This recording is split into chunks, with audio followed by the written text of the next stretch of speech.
Hello students, तो आज हम करेंगे एक्सरसाइज 5.4 का क्वेश्चन नंबर 7। तो क्वेश्चन नंबर 7 क्या है हमारा? Fill in the blanks with acute, obtuse, right और स्ट्रेट। यहाँ पे ये हमारे ब्लैंक स्पेस दे रखे हैं और हमको इनको फिल करना पड़ेगा इन चार चीज़ों से। तो ए वाला पार्ट देख लेते हैं। ए वाला पार्ट क्या कहता है? An angle whose measure is less than that of a right angle is, और यहाँ पे ये ब्लैंक स्पेस दे रखा है। अब एक चीज देखो, राइट एंगल हमारा क्या होता है? जो 90 डिग्री एंगल बना ले। जैसे ये एक रे है हमारी इस तरह से, और यहाँ पे ये जो है दूसरी रे हमने इस तरह से ले रखी है। ये जो एंगल बनता है ये हमारा क्या होता है? 90 डिग्री। और यहाँ पे कह रहा है कि अगर ये 90 डिग्री से लेस हो, यानी कि जो रे हो वो हमारी इधर बीच में हो कहीं, तो ये एंगल हमारा क्या होगा? 90 डिग्री से कम होगा। तो इसको हम क्या बोलेंगे? तो ये हमारा होगा एक्यूट एंगल, क्योंकि जो एंगल 90 डिग्री से कम होते हैं उनको हम बोलते हैं एक्यूट एंगल। तो यहाँ पे हम क्या फिल करेंगे? एक्यूट। अब हम बी वाला पार्ट देख लेते हैं। बी वाला पार्ट कहता है an angle whose measure is greater than that of a right angle is. तो अब अगर राइट एंगल से ज़्यादा हो तो हम उसको क्या बोलेंगे? तो यहाँ पे हम क्या करेंगे? जैसे हमने ये एक रे इस तरह से ले ली, ठीक है, और यहाँ पे ये हमने 90 डिग्री का एंगल बना लिया। तो दूसरी रे हमारी क्या है? 90 डिग्री से ज़्यादा होनी चाहिए इस तरह से। तो इस एंगल को हम क्या बोलेंगे? ऑब्ट्यूस एंगल बोलेंगे। जो एंगल 90 डिग्री से ज़्यादा होता है उसको हम बोलते हैं ऑब्ट्यूस। तो यहाँ पे हम फिल कर देंगे ऑब्ट्यूस। अब हम सी वाला पार्ट देख लेते हैं। सी वाला पार्ट कहता है an angle whose measure is the sum of the measure of two right angles is. अब यहाँ पे देखो, राइट एंगल हमारा क्या है? जैसे हमने एक ये रे ली इस तरह से, और यहाँ पे ये डैश डैश लाइन, तो ये हमारा क्या हुआ? 90 डिग्री हो गया। इसी को हम राइट एंगल बोलते हैं।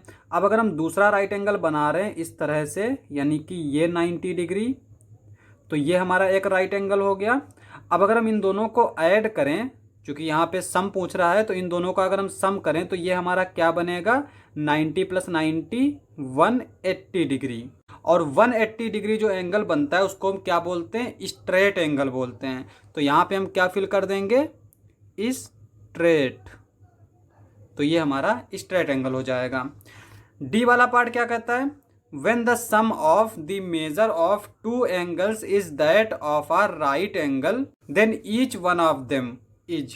तो यहाँ पे कह रहा है कि अगर दो एंगल्स हैं उनका सम अगर हमें राइट एंगल मिल रहा है तो वो दोनों एंगल क्या होंगे?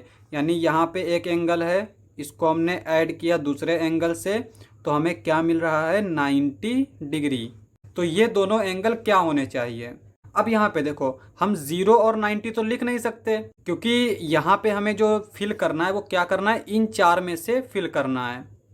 तो 0 तो इन चार में से किसी का भी नाम नहीं है, तो हम 0 नहीं फिल कर सकते। 0 के बाद आता है 1। अगर हम एक 1 भी ले लेते हैं तो दूसरा फिर हमें क्या लेना पड़ेगा? 89। और ये दोनों ही जो एंगल हैं वो हमारे क्या हैं? 90 डिग्री से कम हैं। और जो एंगल 90 डिग्री से कम होता है उसे हम क्या बोलते हैं? एक्यूट एंगल बोलते हैं। तो इसका मतलब ये हुआ कि यहाँ पे हम कोई भी दो एंगल लेंगे तो वो क्या होंगे? एक्यूट होंगे। तो यहाँ पे हम फिल कर देंगे एक्यूट।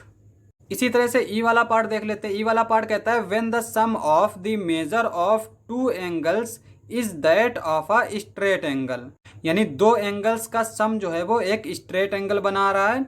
और आगे कहता है कि and if one of them is acute then the other should be. तो यहाँ पे कह रहा है कि जैसे ये एक एंगल है और एक ये एंगल है, इसका सम आ रहा है 180 डिग्री। स्ट्रेट एंगल हमारा 180 डिग्री का होता है। और कहता है कि इनमें से एक एंगल जो है वो हमारा क्या होना चाहिए? एक्यूट होना चाहिए। और एक्यूट एंगल हमारे क्या होते हैं? 1 डिग्री होता है, 2 डिग्री होता है, इस तरह से ये 89 डिग्री तक सारे एंगल्स जो हैं वो एक्यूट एंगल होते हैं, यानी जो भी 90 डिग्री से कम हो। तो अब हम यहाँ पे अगर 90 से एक भी कम रखें, यानी कि अगर हम 89 डिग्री भी रख रहे हैं, तब भी यहाँ पे हमें कितने एंगल की ज़रूरत पड़ेगी? 91 की। और 91 जो है वो 90 से ज़्यादा है। और जो एंगल 90 डिग्री से ज़्यादा होता है उसको हम क्या बोलते हैं? ऑब्ट्यूस एंगल बोलते हैं। तो यहाँ पे अगर हम एक भी एक्यूट एंगल रख रहे हैं, जैसे यहाँ पे हमने 89 रखा, अगर हम 80 रख लेते हैं तो यहाँ पे हमें क्या रखना पड़ेगा, 100 रखना पड़ेगा, तब जाके ये 180 होगा। तो एक अगर हमने एक एंगल एक्यूट रखा है तो दूसरा एंगल हमारा क्या हो जाएगा, 90 से ज्यादा हो जाएगा। और 90 से अगर कोई एंगल ज्यादा होता है तो उसको हम क्या बोलते हैं, ऑब्ट्यूस एंगल बोलते हैं। तो यहाँ पे हमारा क्या होना चाहिए, ये then the other should be obtuse, यहाँ पे हम लिख देंगे ऑब्ट्यूस। क्वेश्चन समाप्त। नेक्स्ट लेक्चर में करेंगे नेक्स्ट क्वेश्चंस। आज के लिए बस इतना ही।